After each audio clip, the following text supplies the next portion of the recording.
Good morning. K S good morning. Hariharan. Good morning. Good morning. Hari, ഇന്ന് നമ്മൾ സംസാരിക്കുന്നത് കഴിഞ്ഞ കുറെ ദിവസങ്ങളായിട്ട് മലയാളം സംസാരിച്ചുകൊണ്ടിരിക്കുന്ന ഒരു പ്രധാനപ്പെട്ട വിഷയം തന്നെയാണ്. നമ്മുടെ ഇഷ്ട വിഷയം തീർച്ചയായിട്ടും കേരള രാഷ്ട്രീയത്തിലെ പുതിയ സംഭവ വികാസങ്ങൾ തന്നെയാണ്. തെരഞ്ഞെടുപ്പിന് ശേഷം ഇടതുപക്ഷം നേരിട്ട വലിയ പരാജയത്തിന് ശേഷം അതിനകത്ത് നടക്കുന്ന ആ, വിലയിരുത്തലുകൾ, ചർച്ചകൾ, തിരുത്തലുകൾ, വിമർശനങ്ങൾ, സ്വയം വിമർശനങ്ങൾ അതൊക്കെ നടന്നുകൊണ്ടിരിക്കുകയാണ്. അതിനിടയിലാണ് ഈ തിരുത്തുകൾക്കിടയിലും ഈ വലിയ കുമ്പസാരങ്ങൾക്കിടയിലുമാണ് കോഴിക്കോട്ടെ CPM-ൽ നിന്ന് ഒരു കോഴ വിവാദം പുറത്തു വന്നത്. അത് അതിനെക്കുറിച്ച് ആദ്യം അറിഞ്ഞ കാര്യം മന്ത്രി മുഹമ്മദ് റിയാസ് തന്നെ പാർട്ടിക്ക് നേരത്തെ പരാതിപ്പെട്ടിരുന്നു ഈ കോഴയെക്കുറിച്ച് എന്നാണ് ആദ്യത്തെ ഒരു സംഭവം. അത് കഴിഞ്ഞിട്ട് പലരും നിഷേധിച്ചെങ്കിലും ജില്ലാ സെക്രട്ടറി തൊട്ട് സംസ്ഥാന സെക്രട്ടറി വരെ മുഖ്യമന്ത്രി നിയമസഭയിൽ പോലും ഒരു യൂത്ത് കോൺഗ്രസ്സുകാരൻ അയച്ച പരാതി കിട്ടി എന്നല്ലാതെ മറ്റൊന്നും ഉണ്ടായിട്ടില്ല എന്ന മട്ടിലാണ് നിഷേധിച്ചത്. പക്ഷേ അതേ സമയത്ത് തന്നെ സമാന്തരമായി ആ പ്രശ്നം വളരെ ഗൗരവമുള്ളതാണ് എന്ന് ആളുകൾ മനസ്സിലാക്കിയത് കോഴിക്കോട് ജില്ലാ കമ്മിറ്റി അന്വേഷണ കമ്മീഷനെ വെക്കുന്നു. സഖാവ് M ഗിരീഷിന്റെ നേതൃത്വത്തിൽ ഒരു 4 പേരുള്ള കമ്മിറ്റി വെച്ച് കണ്ടെത്തിയത് ഞെട്ടിക്കുന്ന വിവരങ്ങളാണ്.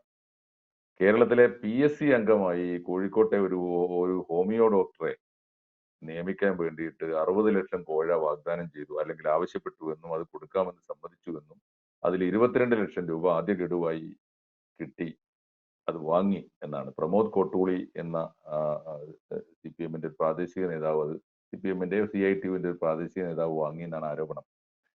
അത് കഴിഞ്ഞിട്ട് പിന്നെ സംഭവിക്കുന്നത് ഈ PSC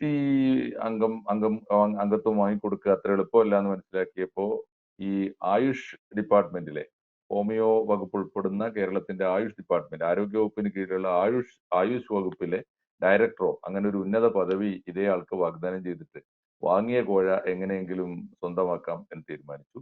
അപ്പോഴേക്ക് ഇത് പുറത്തായി, വിവാദമായി. ഇപ്പോ സംഭവിച്ചിരിക്കുന്നത് ഈ വാങ്ങിയ കോഴ അന്വേഷണ കമ്മീഷൻ കണ്ടെത്തി, വാങ്ങിയത് ശരിയാണ്, കൊടുത്തതും ശരിയാണ്. അപ്പൊ അതുകൊണ്ട് അത് അവസാനിപ്പിക്കാൻ വേണ്ടി വാങ്ങിയ ആളെ കൊണ്ട് ഈ പൈസ തിരിച്ചു കൊടുക്കുകയും ഒന്നും നടന്നില്ല എന്ന മട്ടിൽ അത് അവസാനിപ്പിക്കാനാണ് ഇപ്പോൾ ഒടുവിലത്തെ ഒരു ശ്രമം നടന്നത്. പക്ഷേ അതുകൊണ്ട് തീർന്നില്ല. ഈ പാവം പ്രമോദ് കോട്ടൂളി കാശ് കൊടുക്കുകയും ചെയ്തു, അദ്ദേഹത്തിന്റെ പേരിൽ നടപടി എടുക്കുകയും ചെയ്തു. പക്ഷെ എവിടെയോ കാര്യമായി എന്തൊക്കെ ഏറ്റവും ഒടുവിൽ ഇപ്പൊ നമ്മൾ കണ്ടത് പ്രമോദ് കോട്ടൂളി എന്ന CPM-ന്റെ CITU-വിന്റെ പ്രാദേശിക നേതാവിന്റെ പേരിൽ നടപടിയെടുത്ത് പുറത്താക്കുന്നു. അദ്ദേഹം മീഡിയയുടെ മുമ്പിൽ വരുന്നു, തന്റെ സങ്കടവും അല്ലലും ദാരിദ്ര്യവും ഒക്കെ ജനങ്ങളോട് വിളിച്ചു പറയുന്നു. പക്ഷെ അപ്പോഴും അങ്ങ് നിരപരാധിയാണെങ്കിൽ പിന്നെ ആരാണ് കുറ്റവാളി എന്ന് പറഞ്ഞൂടെ എന്ന് ചോദിച്ചാൽ അത് പറയില്ല. അത് പറയാൻ എനിക്ക് പ്രയാസങ്ങളുണ്ട്, എന്നെ നിങ്ങൾ കുഴക്കല്ലേ എന്നൊക്കെയുള്ള മട്ടിൽ അദ്ദേഹം രക്ഷപ്പെട്ടു പോകുന്നതാണ് നമ്മൾ കാണുന്നത്. അപ്പോൾ ഇതിനകത്ത് വലിയ കോഴിക്കോട് കേന്ദ്രീകരിച്ച് CPM-നകത്ത് നടക്കുന്ന വലിയ അഴിമതി, അത് പലരിലേക്കും ചൂണ്ടുന്നുണ്ട്, സംസ്ഥാന നേതൃത്വം വരെയുള്ള. ഉദാഹരണത്തിന് CITU-കാരനായ പ്രമോദ് കോട്ടൂളി ഒറ്റയ്ക്ക് വിചാരിച്ചാൽ നടക്കാത്ത വലിയ വമ്പൻ ഇടപാടുകൾ എങ്ങനെയാണ് പ്രമോദ് ഏൽക്കുന്നത്, അത് CITU-വിന്റെ സംസ്ഥാന സെക്രട്ടറിയായ മുൻ MP-യും മുൻ മന്ത്രിയുമായ മന്ത്രി എളമരം കരീം വരെയുള്ള വലിയ സീനിയർ ലീഡർഷിപ്പിലേക്ക് സംശയം നീളുന്നുണ്ട്. ഈ സമയത്താണ് നമ്മൾ സംസാരിക്കുന്നത് എന്താണ് കോഴിക്കോട്ട്. ഇപ്പൊ കോഴിക്കോട്ടെ കോഴ എന്ന് പറയുന്നതിന് പോലും ഒരു പ്രാസഭംഗിയുണ്ട് ആളുകൾക്ക്. അപ്പൊ അതുകൊണ്ട് കോഴിക്കോട്ട് ഇപ്പൊ എന്താണ് നടന്നുകൊണ്ടിരിക്കുന്നത്, പ്രത്യേകിച്ച് കോഴിക്കോട്ടെ പാർട്ടിയിൽ, കോഴിക്കോട്ടെ CPM-ൽ ആരൊക്കെ നിഷേധിച്ചു കൂട്ടാൻ. കോഴിക്കോട്ടൊരു പ്രത്യേകത ഏതാണ്, മഹാ ക്രിമിനൽ കുറ്റങ്ങളെ കണ്ണടച്ച് നിഷേധിക്കാൻ യാതൊരു മടിയുമില്ലാത്തൊരു പാർട്ടിയാണ് കോഴിക്കോട്ടെ പാർട്ടി. ജനങ്ങളുടെ കൺമുമ്പിൽ വെച്ച് കണ്ടുകൊണ്ടിരിക്കുന്ന ഭീകര കൃത്യങ്ങളെ ഞങ്ങൾ അറിഞ്ഞില്ല എന്ന് പറയാൻ യാതൊരു മടിയുമില്ലാത്ത പാർട്ടിയാണ്. കോഴിക്കോട്ട് യഥാർത്ഥത്തിൽ എന്താണ് നടക്കുന്നത് എന്ന് കോഴിക്കോട്ട് ജീവിക്കുന്ന, എന്നാൽ CPM-ന്റെ മുഴുവൻ പൾസും അറിയാവുന്ന ഒരു രാഷ്ട്രീയ പ്രവർത്തകൻ എന്ന നിലയിൽ KS ഹരിഹരൻ ആ വിഷയത്തെക്കുറിച്ചാണ് ഇന്ന് സംസാരിക്കുന്നത്. ഹരി, പ്ലീസ്. ഈ അഴിമതിയുമായി ബന്ധപ്പെട്ട് കോഴിക്കോട്ട് നടക്കുന്ന കാര്യങ്ങൾ ശരിക്കും ഒരു നാടകം പോലെയാണ്, തമാശ നടത്തുന്ന നാടകം പോലെയാണ്. ഇന്നലെ ഇപ്പോൾ കണ്ടത് ഈ അഴിമതിക്കാരനാണെന്ന് മുദ്ര കുത്തി പുറത്താക്കിയ ആളും അയാളുടെ അമ്മയും മകനും പരാതി കൊടുത്ത ആളുടെ വീട്ടിലേക്ക് പോവുകയാണ്. ഇത് ചരിത്രത്തിൽ ആദ്യമായിട്ടാണ്, ഇങ്ങനെ ഒരു സംഭവം ഉണ്ടായിട്ടില്ല. പാർട്ടിയിൽ നിന്ന് ആളുകളെ പുറത്താക്കും, പുറത്താക്കിയവർ വീട്ടിൽ പോയി നിലവിളിച്ചിരിക്കുന്നല്ലാതെ ഈ മീഡിയയുടെ മുമ്പിൽ വന്നിട്ട് തന്റെ നിരപരാധിത്വം തെളിയിക്കാൻ വേണ്ടി വീട്ടുകാരെയൊക്കെ ഇറക്കി ഒരു സമരത്തിലേക്ക് പോകുന്നത് ചരിത്രത്തിലെ ആദ്യത്തെ സംഭവമാണ്. ഇങ്ങനെയൊന്നും മുമ്പുണ്ടിട്ടില്ല. ഉം. എന്ന് വെച്ചാൽ പാർട്ടിയുടെ ഒരു ഉഗ്ര ശാസനാധികാരം ദുർബലപ്പെട്ടുകൊണ്ടിരിക്കുന്നതാണ് അതിന്റെ മറ്റൊരർത്ഥം രാഷ്ട്രീയമായിട്ട് നോക്കുമ്പോൾ. യഥാർത്ഥത്തിൽ കോഴിക്കോട്ടെ പാർട്ടി എന്ന് പറയുന്നത് വളരെ ഇപ്പം കേളുകെട്ടനെ പോലുള്ള ആളുകളൊക്കെ നയിച്ചൊരു പാർട്ടിയാണ്. കെ നായനാർ അവിടെ ഒരു കാലത്ത് കോഴിക്കോട് ജില്ലാ സെക്രട്ടറി ആയിട്ടൊക്കെ പ്രവർത്തിച്ചിട്ടുണ്ട്. അതിനു മുമ്പേക്ക് പോയാൽ കേരളത്തിലെ ആദ്യത്തെ കമ്മ്യൂണിസ്റ്റ് ഗ്രൂപ്പ് രൂപപ്പെടുന്നത് കോഴിക്കോട് ജില്ലയിലാണ്, ചെറുവണ്ണൂരിലാണ്. കോഴിക്കോടായിരുന്നു അവിഭക്ത കമ്മ്യൂണിസ്റ്റ് പാർട്ടി വളരെയധികം പീഡനങ്ങൾ ഏറ്റിരുന്ന കാലത്ത് കോഴിക്കോടായിരുന്നു പാർട്ടിയുടെ രാഷ്ട്രീയമായ കേന്ദ്രം. കമ്മ്യൂൺ ഉണ്ടായിരുന്നു ആ കാലത്ത്. ഈ വലിയ നേതാക്കൾക്ക് ഒരുമിച്ച് ഒരു സ്ഥലത്ത് താമസിച്ചാണ് അന്ന് പ്രവർത്തനം നടത്തിയത്. കല്ലായിലായിരുന്നു. അപ്പൊ കോഴിക്കോട്ടെ പാർട്ടി എന്ന് പറയുന്നത് ചരിത്രപരമായിട്ട് വലിയ പ്രാധാന്യമുള്ള ഒരു പാർട്ടിയാണ്. കമ്മ്യൂണിസ്റ്റ് പാർട്ടിയുടെ ചരിത്രത്തിൽ അതിന് വലിയ പ്രാധാന്യമുണ്ട്. രാഷ്ട്രീയമായിട്ടും വലിയ പ്രാധാന്യമുണ്ട്. പക്ഷെ സമീപകാലത്ത് ഒരു 10-15 കൊല്ലത്തിനിടയ്ക്ക് കോഴിക്കോട്ടെ പാർട്ടിക്ക് അകത്ത് അനഭിലഷണീയമായ ചില പ്രവണതകൾ കയറി വന്നു. അതിൽ ഏറ്റവും പ്രധാനപ്പെട്ടത് അഴിമതി തന്നെയാണ്. ക്രിമിനൽ രാഷ്ട്രീയമുണ്ട്, അഴിമതിയുണ്ട്. ഇത് രണ്ടുമാണ് യഥാർത്ഥത്തിൽ ഇപ്പോ കോഴിക്കോടിന്റെ പേര്, പഴയ ചരിത്രപരമായ പ്രാധാന്യം ഉണ്ടായിരുന്ന ഒരു സ്ഥലത്തിന്റെ പേര് ഏറ്റവും ദുഷിച്ച രീതിയിലേക്ക് മാറ്റി. ഞങ്ങളിപ്പോ അതിനെ വിളിക്കുന്നത് കോഴക്കോട് എന്നാണ്, കോഴിക്കോട് എന്നല്ല. പേര് തന്നെ സ്ഥലത്തിന്റെ പേര് തന്നെ മാറ്റി. കോഴക്കോട് എന്ന് വിളിക്കാവുന്ന തരത്തിലേക്ക് ആ സ്ഥിതി മാറിയിട്ടുണ്ട്. കോഴയുടെ വിഷയമാണ് ചർച്ച ചെയ്യുന്നത്. അപ്പൊ യഥാർത്ഥത്തിൽ പ്രമോദ് കോട്ടൂളി, എനിക്ക് ആ ചെറുപ്പക്കാരനോട് വളരെ സാധാരണുണ്ട്. സമീപകാലത്ത് ഉയർന്നു വന്ന ഒരു രാഷ്ട്രീയ പ്രവർത്തകനാണ് അയാൾ. അയാൾ കള്ളനാണെന്ന് ചോദിച്ചാൽ കള്ളനാണെന്ന് പറയാനുള്ള യാതൊരു കാര്യമില്ല. കാരണം അയാള് മറ്റു വലിയ കള്ളന്മാരുടെ കൂടെ നിൽക്കുന്ന ഒരു ചെറിയ കള്ളനാണ് അയാൾ. വലിയ കള്ളന്മാർ വേറെ ഉണ്ട്. അയാൾ പറയുന്നുണ്ടത് വലിയൊരു ചങ്ങലയുടെ ഒരു കണ്ണി മാത്രമാണ് അയാൾ. താഴെ തട്ടിലൊരു കണ്ണിയാണ്. ഈ താഴെ തട്ടിലൊരു കണ്ണി അഴിച്ചു മാറ്റിയാൽ ആ ചങ്ങലയെ രക്ഷപ്പെടുത്താമെന്നാണ് കോഴിക്കോട്ടെ പാർട്ടി നേതാക്കളും സംസ്ഥാനത്തെ CPI നേതാക്കളും കരുതുന്നത്. പക്ഷേ പ്രമോദിന് അങ്ങനെ ഒരു കുറ്റം ഏറ്റെടുക്കേണ്ട കാര്യമില്ല എന്നാണ് അയാൾ പറയാൻ ശ്രമിക്കുന്നത്. കാരണം ഒരു 20-22 ലക്ഷം രൂപയുടെ ഇടപാട് നടത്താനൊന്നും പ്രമോദ് വിചാരിച്ച നടക്കില്ല. കാരണം PSC അംഗത്വം നേടിക്കൊടുക്കുക എന്നുള്ളത് പ്രമോദ് വിചാരിച്ചാൽ നടക്കുന്ന ഒരു കാര്യമല്ല. കാരണം ഒരു പഞ്ചായത്തിലേക്ക് ഒരു സീറ്റൊക്കെ ഒപ്പിച്ചു കൊടുക്കാൻ പറ്റുന്നല്ലാണ്ട് ഇങ്ങനെ ഒരു PSC പോലെ ഒരു 2 ലക്ഷത്തിൽ കൂടുതൽ ശമ്പളമോ 1.25 ലക്ഷത്തോളം പെൻഷനും കിട്ടുന്ന 6 കൊല്ലത്തേക്കുള്ള ഒരു സ്ഥാപനം ഒപ്പിച്ചു കൊടുക്കാൻ, കാറും മറ്റ് സൗകര്യങ്ങളൊക്കെ, അതൊന്നും പ്രമോദ് വിചാരിച്ചാൽ നടക്കൂല. അപ്പൊ പിന്നെ ആര് വഴിക്കായിരിക്കും ഇതിന് ശ്രമിച്ചിട്ടുണ്ടാവുക? ആര് വഴിക്കാണ് ശ്രമിച്ചതെന്ന് നോക്കുമ്പോൾ 2 ഗ്രൂപ്പുണ്ട് കോഴിക്കോട്ട്. വളരെ പ്രബലമായ 2 ഗ്രൂപ്പുണ്ട്. അതിൽ ഒരു ഗ്രൂപ്പിനെ നയിക്കുന്നത് ഇപ്പോഴത്തെ മന്ത്രിസഭയിൽ ഏറ്റവും പ്രബലനാണെന്ന് കരുതപ്പെടുന്ന മുഹമ്മദ് റിയാസാണ്. എതിർവിഭാഗത്തെ നയിക്കുന്നത് മുൻപ് കോഴിക്കോട് ജില്ലയിലെ വളരെ പ്രബലനായിരുന്ന ആളുമായ നമ്മുടെ എളമരം കരീമാണ്. കരീം ഇത്തവണ പാർലമെന്റിലേക്ക് മത്സരിച്ച് ദയനീയമായിട്ട് തോറ്റാണ്. 1.5 ലക്ഷത്തോളം വോട്ടിനാണ് അദ്ദേഹം പരാജയപ്പെട്ടത്. കോഴിക്കോട്ടെ ട്രേഡ് യൂണിയൻ നേതാവാണ് അദ്ദേഹം. വലിയ ട്രേഡ് യൂണിയൻ നേതാവ്. മുൻ മന്ത്രിയായിരുന്നു, MLA ആയിരുന്നു, രാജ്യസഭ മെമ്പറായിരുന്നു. പക്ഷെ ദയനീയമായിട്ട് തോറ്റുവാണ്. സഖാക്കൾ തന്നെ വോട്ട് ചെയ്തില്ല എന്നാണ് എനിക്ക് മനസ്സിലാക്കാൻ കഴിഞ്ഞത്. CPM-ന്റെ വോട്ടർമാര് വോട്ട് ചെയ്തില്ല. വോട്ട് ചെയ്യാത്തതിന് ചില കാരണങ്ങളുണ്ട്. അവർക്ക് ചില വിമർശനങ്ങളുണ്ട്. അദ്ദേഹത്തിന്റെ അഹങ്കാരം, അദ്ദേഹത്തിന്റെ അഴിമതി, ഇതൊക്കെ ആണ് ആളുകൾ ചർച്ച ചെയ്യുന്നത്. അതുകൊണ്ട് രണ്ട് വിഭാഗമായിട്ട് തിരിഞ്ഞു നിൽക്കുക.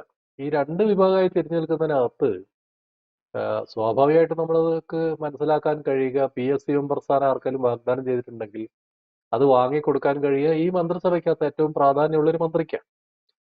പക്ഷെ അത് അദ്ദേഹം തന്നെ നേരത്തെ പരാതി കൊടുത്തിട്ടുണ്ട്. എനിക്കെതിരെ ഇങ്ങനെ ഒരു സംഗതി നടക്കുന്നുണ്ട്, ചില കോക്കസ് ഉണ്ട്, ചിലരിങ്ങനെ എന്നെ അഴിമതിക്കാരനാകാൻ ശ്രമിക്കുന്നുണ്ട്, അതുകൊണ്ട് ഇതേക്കുറിച്ച് പാർട്ടി അന്വേഷിക്കണം. പക്ഷെ പാർട്ടി അന്വേഷിച്ചില്ല. പാർട്ടി അതേക്കുറിച്ച് ഒരു അന്വേഷണം നടത്തുന്നില്ല. ഒരു സംസ്ഥാന സെക്രട്ടേറിയറ്റ് പ്രബലനായ ഒരു മന്ത്രി, അദ്ദേഹം കൊടുത്തൊരു പരാതി പോലും CPM-ന്റെ ജില്ലാ നേതൃത്വമോ സംസ്ഥാന നേതൃത്വമോ പരിഗണിക്കുന്നില്ല. ഇതാണ് അതിനകത്തുള്ള സ്ഥിതി. അപ്പൊ വേറെയും പരാതികളുണ്ട് കേട്ടോ. ഈ എളമരം കരീമിന്റെ ഗ്രൂപ്പിനെതിരെയും പരാതിയുണ്ട്. അതിനകത്തുള്ള ഒരു വലിയൊരു തിമിംഗലമുണ്ട്. അയാൾ സഹകരണ മേഖല മുഴുവൻ വിഴുങ്ങിക്കൊണ്ടിരിക്കുന്നതാണ്. അയാൾക്കെതിരെ പരാതിയുണ്ട്. സഹകരണ മേഖലയായി ബന്ധപ്പെട്ട്, പ്രത്യേകിച്ച് ഈ ത്രിവേണി സ്റ്റോർ, മറ്റു സ്റ്റോറുകൾ, കൺസ്യൂമർ ഫെഡൊക്കെയായി ബന്ധപ്പെട്ടുള്ള ഒരുപാട് അഴിമതി വേറെ കിടക്കുന്നുണ്ട്. സഹകാരിയായിട്ട് അറിയപ്പെടുന്ന ഒരാള്, അദ്ദേഹമാണ് യഥാർത്ഥത്തിൽ ഈ കോഴിക്കോട്ടെ പല കാര്യങ്ങളെയും നശിപ്പിക്കുന്ന ഒരാൾ. സാമ്പത്തിക അഴിമതിയുടെ ഒരു ഉസ്താദാണ്. അപ്പൊ ഈ അഴിമതിക്കാർ തമ്മിലുള്ള ഒരു വലിയ ചേരിപ്പോര് കോഴിക്കോട്ട് രൂപപ്പെട്ട് കഴിഞ്ഞിരിക്കുന്നു. അതുകൊണ്ടാണ് ഇത് പുറത്തു വരുന്നത്. അവർ തമ്മിലുള്ള യുദ്ധം കൊണ്ടാണ്. അല്ലെങ്കിൽ ഇതൊന്നും പുറത്തു വരില്ല. അതിനിടയ്ക്ക് ചില റിയൽ എസ്റ്റേറ്റ് കളിക്കാർ വരുന്നുണ്ട്, വലിയ മുതലാളിമാർ വരുന്നുണ്ട്. അങ്ങനെ ഒരു ഒരു ഒരു തരത്തിലും കമ്മ്യൂണിസ്റ്റ് മൂല്യബോധമോ നൈതികതയോ സൂക്ഷിക്കാത്ത ഒരു കൂട്ടം ആളുകൾ എങ്ങനെയും പണം ഉണ്ടാക്കുക, ആരുമായിട്ടും പണം ഉണ്ടാക്കുക, ആരുമായി ചേർത്ത് പണം ഉണ്ടാക്കുക, ഏത് ക്രിമിനലിനെയും തോളിലിട്ട് നടക്കുക, ഏത് ക്രിമിനൽ പ്രവർത്തനം നടത്തുക. അങ്ങനെ ജീർണതയുടെ ഒരു ഒരു രാഷ്ട്രീയ പ്രസ്ഥാനത്തിന് ജീർണിക്കാവുന്നതിന്റെ പരമാവധിയിലേക്ക് കോഴിക്കോട്ടെ CPIM എത്തിച്ചേരുകയാണ്. അത് സത്യത്തിൽ അത് ദുഃഖകരമാണ്. പക്ഷേ അതിനകത്തുള്ള സന്തോഷകരമായ ഒരു കാര്യം, ഈ കാര്യങ്ങളൊന്നും ഇന്ന് മൂടി വെക്കാൻ പറ്റുന്നില്ല എന്നുള്ളതാണ്. ഇതൊക്കെ പുറത്തേക്ക് വരിക, പല രീതിയിൽ അത് പുറത്തേക്ക് വരാറുണ്ട്. ഇപ്പോൾ കോഴിക്കോട് അങ്ങാടിയിൽ ഇറങ്ങി നടക്കുന്ന ഏതൊരാൾക്കും അവിടെ എന്താണ് നടക്കുന്നതെന്ന് അറിയാൻ പറ്റും. അത്രത്തോളം അത് രഹസ്യ സ്വഭാവം മാറി, അതൊക്കെ പരസ്യമായിട്ടുണ്ട്. അങ്ങനെ വരുമ്പോ രാഷ്ട്രീയമായിട്ട് ചിന്തിക്കുന്ന മനുഷ്യരെ സംബന്ധിച്ചൊരു വേദനയുണ്ട്. പക്ഷേ അവരെ സംബന്ധിച്ചുള്ള ഒരു ആശ്വാസം, ഇതൊക്കെയാണ് CPIM എന്നുള്ളത് പുറത്ത് തുറന്നു പറയപ്പെടുന്നുണ്ടല്ലോ, തുറന്നു കാണിക്കപ്പെടുന്നുണ്ടല്ലോ എന്നുള്ളൊരു ആശ്വാസമുണ്ട്. അത് അതെ. വളരെ പ്രധാനമാണ്. ഇതാണ് CPIM എന്ന് പറയുന്ന വളരെ മഹത്തായ ഒരു പാർട്ടിയുടെ ഇന്നത്തെ ചരിത്രാനുഭവം എന്ന് പറയാൻ കഴിയുന്ന തരത്തിലേക്ക് കാര്യങ്ങളെ മാറ്റാൻ പ്രമോദ് കൊട്ടോളിക്കും എളമരം കരീമിനും മുഹമ്മദ് റിയാസിനും P മോഹനനും ഒക്കെ കഴിയുന്നുണ്ട് എന്നുള്ളത് വളരെ പ്രധാനപ്പെട്ട കാര്യമാണ്. പക്ഷെ അതെ. അവരതിൽ നിന്ന് രക്ഷപ്പെടുക എന്നുള്ളത് വേറൊരു പ്രശ്നമാണ്. ഇതൊക്കെ രക്ഷപ്പെടാൻ പറ്റും. രക്ഷപ്പെടാൻ കഴിയുമെന്ന് എനിക്ക് തോന്നുന്നില്ല. കാരണം ഒരു രാഷ്ട്രീയ പാർട്ടിക്ക്, പ്രത്യേകിച്ച് കമ്മ്യൂണിസ്റ്റ് പാർട്ടിക്ക്, അതിന്റെ ആശയപരമായ ദാർഢ്യം, അതിനോട് ആശയപരമായിട്ടുള്ള കമ്മിറ്റ്മെന്റ് അണികൾക്കും നേതാക്കൾക്കും നഷ്ടപ്പെട്ടാൽ പിന്നെ അത് നിലനിൽക്കാൻ പ്രയാസം. അത് ദുർബലപ്പെട്ടു. അത് നമ്മൾ സോവിയറ്റ് യൂണിയനിൽ മറ്റെല്ലാ കമ്മ്യൂണിസ്റ്റ് പാർട്ടികൾക്ക് ആധിപത്യം ഉണ്ടായിരുന്ന എല്ലാ പ്രദേശങ്ങളിലും നമുക്കത് കാണാൻ കഴിയുന്ന ഒരു ചരിത്രപരമായ ഒരു അനുഭവമാണ്. അതിന്റെ ഒരു ഒരു രൂപം എന്നുള്ളതിലേക്ക് കോഴിക്കോട്ടെ സംഭവങ്ങളെ കാണാനാണ് ഞാൻ താല്പര്യപ്പെടുന്നത്. യെസ്. ഇങ്ങനെ പോകുമ്പോ ഹരി, ഇതിന്റെ ഒരു പ്രശ്നം എന്താന്ന് വെച്ചാൽ ആശയപരമായ വലിയ തോതിലുള്ള ജീർണത ബാധിക്കുന്നു. അതേ സമയത്ത് CPM-ന്റെ ഒരുപക്ഷെ ഇന്ത്യയിലുള്ള മറ്റ് കമ്മ്യൂണിസ്റ്റ് പാർട്ടികളിൽ നിന്നൊക്കെ വ്യത്യസ്തം എന്ന് അവകാശപ്പെടാവുന്ന ഒരേ ഒരു കാര്യം അതിന്റെ സംഘടനാ സംവിധാനമായിരുന്നു. പാർട്ടിക്കകത്ത് ഉത്തരവാദപ്പെട്ട സംഘടനാ രീതി കൂടി പോയി. ഞാൻ പറയുന്നത് ഇപ്പൊ ഈ ഐഡിയോളജി പോയി കഴിഞ്ഞിട്ട് ആശയ വ്യക്തതയോടൊപ്പം തന്നെ അതിന്റെ ഓർഗനൈസേഷണൽ സംവിധാനം കൂടി പോയി കഴിഞ്ഞാൽ പിന്നെ എന്തായിരിക്കും സ്ഥിതി? അടിത്തറയും മേൽക്കൂരയും ഒരേപോലെ ചോർന്ന് അടിത്തറ ജീർണിക്കാനും ഈ മേൽപ്പുര ചോർന്നൊലിക്കാനും തുടങ്ങുന്ന ഒരേ സമയത്ത് എന്നല്ലേ അതിന്റെ അർത്ഥം. അത് സംഘടനയെ തന്നെ അത് എങ്ങനെയാണ് ഈ ഒരു പോക്ക് ബാധിക്കുക എന്നൊന്ന് ആലോചിച്ചാലോ? അല്ല, അത് ഉണ്ട്. അത് AP പറഞ്ഞത് വളരെ കൃത്യമാണ്. മേൽപ്പുരയും അടിത്തറയും ചോർന്നുകൊണ്ടിരിക്കുക. ഞാൻ പറയാം, മേൽപ്പുര ഏറെ പാറിപ്പോയി. മേൽപ്പുര ഇല്ല ഇപ്പം. മഴയത്താണ് ആളുകൾ നിൽക്കുന്നത്. ആ മഴ വീണിട്ട് അടിത്തറ ദുർബലപ്പെട്ടുകൊണ്ടിരിക്കുക. മേൽപ്പുര എന്ന് പറഞ്ഞാൽ 1999 മുതൽക്കന്നെ അതിന്റെ ലക്ഷണങ്ങൾ പ്രകടമാണ്. കാരണം കേരളത്തില് CPM-ന്റെ അവസാനത്തെ സ്റ്റേറ്റ് സെക്രട്ടറി എന്ന് പറയാവുന്നത് ചടയം ഗോവിന്ദനാണ്, ഒരു പാർട്ടി എന്നുള്ള നിലയ്ക്ക്. പിന്നെ വന്ന സെക്രട്ടറിമാരും ഒക്കെ അവരൊക്കെ വേറൊരു രാഷ്ട്രീയം മുന്നോട്ട് വയ്ക്കുന്നവർ. പ്രത്യേകിച്ച് ഒരു കഴിഞ്ഞ ഒരു 25 കൊല്ലം പിണറായി വിജയൻ സംസ്ഥാന സെക്രട്ടറിയായി വന്നതിന് ശേഷമുള്ള പാർട്ടി എന്ന് പറയുന്നത് പിണറായി വിജയന്റെ ആവശ്യങ്ങൾക്ക് വേണ്ടി ഉണ്ടാക്കിയെടുത്തൊരു പാർട്ടിയാണ്. അത് പഴയ പാർട്ടിയല്ല, പഴയ പാർട്ടിയുടെ തുടർച്ചയല്ല.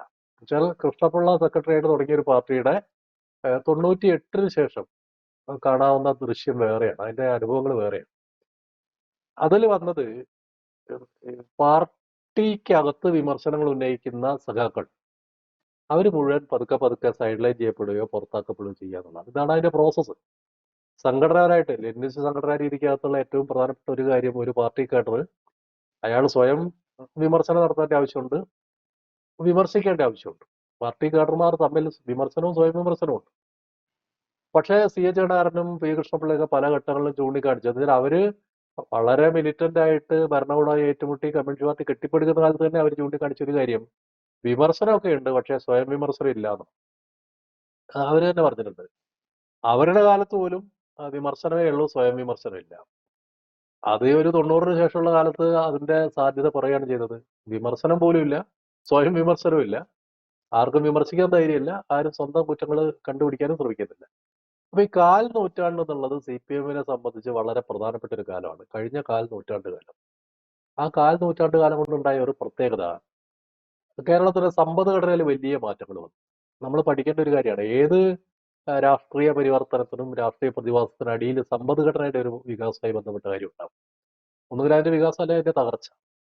കേരളത്തിൽ കഴിഞ്ഞ കാൽനൂറ്റാണ്ട് കാലം കൊണ്ടുണ്ടായത് സമ്പദ്ഘടന വലിയ തോതിൽ ആളുകളിലേക്ക് അതൊരു പ്രധാന പ്രശ്നമായിട്ട് വരികയാണ് ഇതിന്റെ വികാസം. ഇപ്പൊ ഒരു ഉദാഹരണം പറഞ്ഞാൽ ജനകീയാസൂത്രണം വന്നു. ജനകീയാസൂത്രണം വന്നപ്പോൾ അതുകൊണ്ടുണ്ടായ ഏറ്റവും വലിയ ഒരുപാട് ഇപ്പോൾ പ്രചരണങ്ങളൊക്കെ നടന്നു, വലിയ പദ്ധതികളൊക്കെ ആളുകൾ വിഭാവനം ചെയ്തു. വിഭാവനം ചെയ്ത ഒരു പദ്ധതി നടപ്പായിട്ടില്ല. പക്ഷെ നടപ്പായ ഒരു കാര്യമുണ്ട്, അതുവരെ വലിയ തോതിൽ പണം കൈകാര്യം ചെയ്യേണ്ടി വന്നിട്ടില്ലാത്ത ലോക്കൽ സെക്രട്ടറിമാരടക്കമുള്ള പാർട്ടി സംഘടന നയിക്കുന്നവര് പണം കൈകാര്യം ചെയ്യാൻ തുടങ്ങി. എന്ന് വെച്ചാൽ അവർ ആദ്യം ചെയ്തത് ഈ ചെറുകിട കരാറുകാരൊക്കെ ലോക്കൽ കമ്മിറ്റിയിലുള്ള ഓരോ ലോക്കൽ സെക്രട്ടറിമാരോ ആണ്. ജനകീയാസൂത്രണം വരുമ്പോൾ കരാറുകൾ വരുന്നു, റോഡിന്റെ കരാറ്, മറ്റു ചെറിയ കരാറ്, പദ്ധതികളുടെ കരാറ്, സ്കൂളിന്റെ കെട്ടിടം ഉണ്ടാക്കുന്ന കരാറ്, ഇതെല്ലാം ലോക്കൽ സെക്രട്ടറിമാരോ ലോക്കൽ കമ്മിറ്റിക്കാരോ ഏറ്റെടുക്കണം. അവർ കരാറുകാരാവുക. നിരന്തരം കമ്മ്യൂണിസ്റ്റ് പാർട്ടിയുടെ പ്രവർത്തനം നടത്തുന്ന ആൾക്കാർ കരാറുകാരായി മാറി. അപ്പോൾ അതുവരെ ഒരു 1000 രൂപ ഒന്നിച്ച് കാണുന്ന ലോക്കൽ സെക്രട്ടറിമാർ ലക്ഷക്കണക്കിന് രൂപ സജ്ജീലാക്കി നടക്കാറുണ്ട്. ഇതാണ് ഉണ്ടായ ഒരു മാറ്റം. 1000 റുപ്യ ഒന്നിച്ച് കാണാത്ത, 500 റുപ്യയിലെ നോട്ട് പോലും കണ്ടിട്ടില്ലാത്ത ലോക്കൽ സെക്രട്ടറിമാരൊക്കെ ഈ 90 മുതൽക്ക് ഈ ഏർപ്പാട് തുടങ്ങിയപ്പോൾ ലക്ഷക്കണക്കിന് രൂപ കൈകാര്യം ചെയ്യുന്നവരായി മാറി. പിന്നെ അവർക്ക് പണം വരാനുള്ള വഴികൾ തുടങ്ങുക പല രീതിയിൽ. വിജയമാഷും നമ്മുടെ പാഠം മാസികയൊക്കെ അത് കൃത്യമായിട്ട് ചൂണ്ടിക്കാണിച്ചതാണ്. സംഭവിച്ചത് അക്ഷരാർത്ഥത്തിൽ ഇപ്പൊ യാഥാർത്ഥ്യമായിരിക്കുന്നു. കാരണം അധികാര വികേന്ദ്രീകരണത്തിന് പകരം അഴിമതിയുടെ വികേന്ദ്രീകരണം നടന്നു കഴിഞ്ഞിരിക്കുന്നു. അതാണ് നടന്നത്. പിന്നെ നോക്കുമ്പോൾ ഒരുപാട് കാര്യങ്ങൾ, വലിയ കെട്ടിടങ്ങൾ നിർമ്മാണം വരുന്നു, കോറികൾ വരുന്നു, മണൽ വാരാനുള്ള സൗകര്യങ്ങൾ വരുന്നു, ബാറുകൾ വരുന്നു, സ്വർണ്ണക്കടകൾ വരുന്നു, വലിയ തുണിക്കടകൾ വരുന്നു. ഇതെല്ലാം പണം കൊണ്ടുവരുന്ന സോഴ്സാണ്. ഒരു പാർട്ടി ലോക്കൽ സെക്രട്ടറിക്കോ ഏരിയ കമ്മിറ്റി മെമ്പർക്കോ ജില്ലാ കമ്മിറ്റി അംഗത്തിനൊക്കെ സമാഹരിക്കാവുന്ന പണത്തിന്റെ തോത് വർദ്ധിക്കുകയാണ്. ഇതിനൊരു നിയന്ത്രണമില്ല. ഇന്നെ ആളുകളെ, ഇങ്ങനെയുള്ള കളങ്കിതരായ ആളുകളായിട്ട് ബന്ധപ്പെടാൻ പാടില്ലെന്ന് ആരെങ്കിലും പറഞ്ഞാൽ പാർട്ടിയിൽ നിന്ന് പുറത്തു പോകും. അതാണ് സ്ഥിതി. ഇത് ഒരു വലിയ ക്യാൻസർ പോലെ പാർട്ടിയുടെ ശരീരത്തെ ബാധിച്ചതിന്റെ അതിങ്ങനെ പൊട്ടി ഒലിക്കുകയാണ്. കോഴിക്കോട് പൊട്ടി ഒലിച്ചിട്ടുണ്ട്. കോഴിക്കോട് മാത്രമല്ല, ഇത് കണ്ണൂരിലും കാസർഗോഡും തിരുവനന്തപുരത്തും എറണാകുളത്തും ഒക്കെ ഇതൊരു രോഗമായി മാറിക്കഴിഞ്ഞിട്ടുണ്ട്. രോഗത്തിന്റെ ലക്ഷണമല്ല, ഇത് രോഗമാണ്. യഥാർത്ഥത്തിൽ രോഗലക്ഷണമേ അല്ല. ഇതെങ്ങനെ മറികടക്കും? ഇതാണ് പ്രശ്നം. അതെ. അപ്പൊ കമ്മ്യൂണിസ്റ്റ് പാർട്ടി രീതി അനുസരിച്ച് ഇതിന് പരിഹാരം എളുപ്പമല്ല എന്ന് നമുക്ക് ആലോചിക്കാം. കാരണം കമ്മ്യൂണിസ്റ്റ് പാർട്ടിയുടെ രീതിശാസ്ത്രവും കമ്മ്യൂണിസ്റ്റ് പാർട്ടിയുടെ അടിത്തറയും അതിന്റെ ആശയ വ്യക്തതയും നഷ്ടപ്പെട്ട ഒരു പാർട്ടിയെ കുറിച്ച് അങ്ങനെ പ്രതീക്ഷിക്കുന്നതിൽ അർത്ഥമില്ല. ഇനി നമുക്ക് ഈ അധികാര കേന്ദ്രങ്ങൾ എന്ന നിലയിൽ എളമരം കരീമും ഈ മുഹമ്മദ് റിയാസും രണ്ട് പ്രധാനപ്പെട്ട മാഗ്നറ്റുകളായി. മാഗ്നറ്റുകൾ എന്ന് വെച്ചാൽ അധികാരത്തിന്റെയും ഈ അഴിമതിയുടെ, അധികാരത്തിന്റെയും മൂലധനത്തിന്റെയും, ഈ മൂലധനത്തിന്റെയും അധികാരത്തിന്റെയും രണ്ട് പ്രധാനപ്പെട്ട കേന്ദ്രങ്ങളായിട്ട് കോഴിക്കോട്ടെ പാർട്ടിയിൽ വളർന്നു വരുമ്പോൾ, അല്ലെങ്കിൽ അവർ പ്രബലമായി നിൽക്കുമ്പോൾ, എളമരം കരീമും മുഹമ്മദ് റിയാസും ഈ രണ്ട് മൂലധന കേന്ദ്രങ്ങളെ ഒരു ക്രിമിനൽ പശ്ചാത്തലം മാത്രമുള്ള, ക്രിമിനൽ മേൽവിലാസം കൊണ്ട് കുപ്രസിദ്ധി ആർജിച്ച പി മോഹനൻ എന്ന ജില്ലാ സെക്രട്ടറിക്ക് നിസ്സഹായനായി നിൽക്കാനാണോ, അതോ ഈ കളിയിൽ മോഹനൻ പുറത്താവാനാണോ? എന്തിനാണ് ഞാൻ പറയുന്നത്, ഈ പുതിയ സംഘടനാ സംവിധാനം, അതിനെ കമ്മ്യൂണിസ്റ്റ് പാർട്ടി എന്ന് നമ്മൾ വിളിക്കുന്നില്ല എങ്കിലും, ഈ അധികാരത്തിന്റെ ഒരു വലിയ കളിയിൽ, ഈ ചൂതാട്ടത്തിൽ എന്തായിരിക്കും സംഭവിക്കാനുള്ള സാധ്യത? അല്ല, അതില് പി മോഹനൻ കൃത്യമായിട്ട് ഒരു പക്ഷത്തുണ്ട്. പി മോഹനൻ, എളമരം കരീം, മഹബൂബ് തുടങ്ങിയവരൊക്കെ ഒരു പക്ഷത്ത് ഉറച്ചു നിൽക്കുകയാണ്. മറുഭാഗത്താണ് റിയാസും വേറെ ചില ആളുകളൊക്കെ ഉള്ളത്. അതൊക്കെ ചെറിയ പുതിയ തലമുറയിൽപ്പെട്ട ആളുകളാണ്. അവർ തമ്മിലുള്ള ഒരു യുദ്ധമാണ്. ആ യുദ്ധത്തിൽ റിയാസിനുള്ള ബലം അദ്ദേഹം മുഖ്യമന്ത്രിയായിട്ട് ഏറ്റവും അടുത്ത് നിൽക്കുന്ന ആളാണ് എന്നുള്ളതാണ്. ആ ബലമാണ് അദ്ദേഹത്തിനുള്ളത്. മറ്റവരെ സംബന്ധിച്ച് അവർ കുറെ കാലമായിട്ട് ഈ ജോലി ചെയ്തുകൊണ്ടിരിക്കുന്ന ആളുകളാണ്. അവരെ എളുപ്പത്തിൽ തോൽപ്പിക്കാൻ പറ്റില്ല. അവർ ഇതിൽ പ്രൊഫഷണലാണ്. റിയൽ എസ്റ്റേറ്റ് ഏർപ്പാടിലൊക്കെ എളമരം കരീമിനെ നമുക്ക് തോൽപ്പിക്കാൻ പറ്റില്ല. അത്രയും പ്രൊഫഷണലായ ചെയ്യുന്ന ആളുകളാണ്. അപ്പൊ ഈ അവരുടെ പ്രൊഫഷണലിസവും റിയാസിന്റെ മുഖ്യമന്ത്രിയായുള്ള ബന്ധവും തമ്മിലുള്ള ഒരു ഏറ്റുമുട്ടലിലേക്കാണ് കാര്യങ്ങൾ പോവുക. ചിലപ്പോൾ അവര് ഇതിനിടയിൽ ചില വലിയ മീനുകളുണ്ടാവും, വലിയ റിയൽ എസ്റ്റേറ്റുകാരുണ്ടാവും, വലിയ ഫാർമസ്യൂട്ടിക്കൽ വ്യവസായം നടത്തുന്ന ആൾക്കാരുണ്ടാവും, ചില സ്വർണ്ണക്കടക്കാർ, പാർട്ടി മെമ്പർഷിപ്പുള്ള ചില സ്വർണ്ണക്കടക്കാർ കോഴിക്കോട്ടുണ്ട്. അതൊക്കെ വലിയ അത്ഭുതമാണ്. പണ്ട് സ്വർണ്ണക്കടക്കാരൊന്നും പാർട്ടി മെമ്പർഷിപ്പ് എടുക്കാറില്ല. ഇപ്പൊ അങ്ങനെയുള്ളവരും കോഴിക്കോട്ടുണ്ട്. അപ്പൊ അവരെല്ലാം കൂടി ചേർന്ന് ചിലപ്പോൾ ഒരു മധ്യസ്ഥം ഉണ്ടാവും. ഇത് സത്യത്തിൽ കോഴപ്പണം പങ്കുവയ്ക്കുന്നതിന്റെ പ്രശ്നമാണല്ലോ. നിങ്ങൾ അത്ര കെട്ടാൽ മതി, ഞങ്ങൾ ഇത്ര വെക്കുക എന്നുള്ള ആളായിരുന്നു. വേറെ പ്രശ്നം വരുന്നില്ലല്ലോ. ചിലപ്പോൾ അവരെല്ലാം കൂടി ഇടപെട്ട് ഇത് മൊത്തം കുഴപ്പമാകുന്നുള്ളതുകൊണ്ട് അവരിടപെട്ട് ഒരു മധ്യസ്ഥതയിലേക്ക് പോവാം, ഒരു വെടിനിർത്തലിലേക്ക് പോവാം. ഇല്ലെങ്കിൽ നേരിട്ടുള്ള ഒരു ഏറ്റുമുട്ടലേക്ക് പോവാം. എന്തായാലും ഒരു ഒരു വലിയ പുറത്തു നിൽക്കുന്നവരെ സംബന്ധിച്ച് കാണാൻ വളരെ ഭംഗിയുള്ള, വളരെ തമാശ നിറഞ്ഞ ഒരു നാടകമായിട്ടാണ് കാണേണ്ടത്. അതേതായാലും കോഴിക്കോട്ടെ ഗെയിമിന്റെ ഇനി അങ്ങോട്ടുള്ള നീക്കങ്ങൾ, ഇനി അങ്ങോട്ടുള്ള ഈ കുതികാല് വെട്ടുകൾ, ഇനി അങ്ങോട്ടുള്ള പാരവെപ്പുകൾ, ഇനി അങ്ങോട്ട് ഉള്ള ഈ ഗെയിം വളരെ കൗതുകത്തോടെ ജനങ്ങൾക്ക് കണ്ടിരിക്കാം. തീർച്ചയായിട്ടും അതിന്റെ ഭാവി നീക്കങ്ങളൊക്കെ കണ്ട് വീണ്ടും നമുക്ക് വിലയിരുത്താൻ അവസരം ഉണ്ടാവും. തൽക്കാലം ഈ ചർച്ച ഇങ്ങനെ അവസാനിപ്പിച്ചാലോ ഹരി? എന്തെങ്കിലും കൂട്ടിച്ചേർക്കാനുണ്ടോ? ഇല്ല, അത് അഴിമതിയുമായി ബന്ധപ്പെട്ട, കോഴയുമായി ബന്ധപ്പെട്ട തർക്കങ്ങൾ കുറെ കൂടി പുറത്തേക്ക് വരട്ടെ, ജനങ്ങളത് മനസ്സിലാക്കി കാര്യങ്ങൾ തീരുമാനിക്കട്ടെ എന്ന് നമുക്ക് ആഗ്രഹിക്കാൻ പറ്റും. തീർച്ചയായിട്ടും. നന്ദി ഹരി. Thanks a lot. കൂടുതൽ വാർത്തകളും വിശേഷങ്ങളും നിങ്ങളിലേക്ക് എത്താൻ ABC മലയാളം സബ്സ്ക്രൈബ് ചെയ്യുക, ബെൽ ബട്ടണും അമർത്തുക.